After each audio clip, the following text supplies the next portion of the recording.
Isa na namang food stall ang pinagkakaguluhan sa Lunsad Boulevard tuwing weekends mga tol. Sila ay nagpa-pop up mula 3:30 hanggang 9 PM ng gabi. Nasa as low as 49 pesos ay makakatingin ka ng kanilang classic mini pancakes. Meron din sila ditong milkshakes at coolers na gawa sa natural fruit blend. At hindi lang yun, natikman ko yung kanilang homemade siomai na napakasarap talaga mga tol.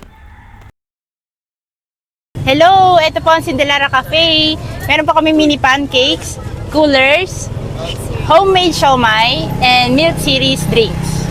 Located po kami sa Lunsad Boulevard. Nag-start po kami mga 3:30 hanggang mga 8 or 9. Coolers po, meron kaming strawberry and blueberry coolers. Sa milk series, strawberry, blueberry, Milo Blast, and Milky Oreo.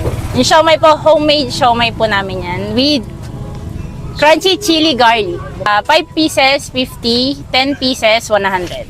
Pork siomai lang po siya. Yes. Yes po.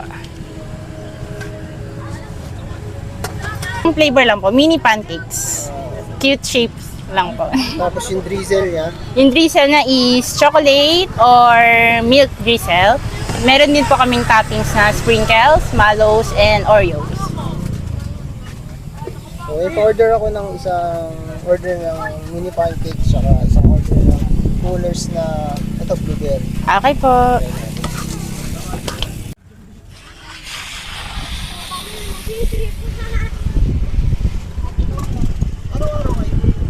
Weekends lang. Kami lang po yung weekends. Pero ang oras ng 4 PM hanggang 10 PM. Hindi, minsan hanggang umaga sila. Kami kasi uuwi din maaga. Hanggang 10 PM or mas maaga pa sa Hindi, hanggang late sila. Minsan hanggang madaling araw, meron papunta ako dito. kayo? Kami po, ang pinaka namin late, 9 PM.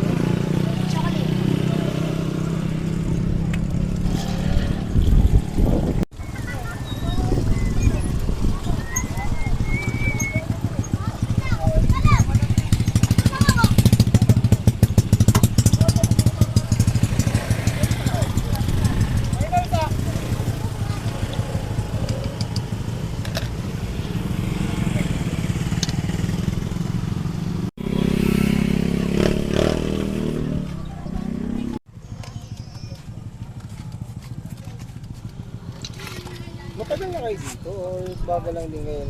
Bago- Second day lang. Second day pa lang po. Pero mga online lang po kasi kami nag-order. Pero dito na sa Yes po, lunsad lang din.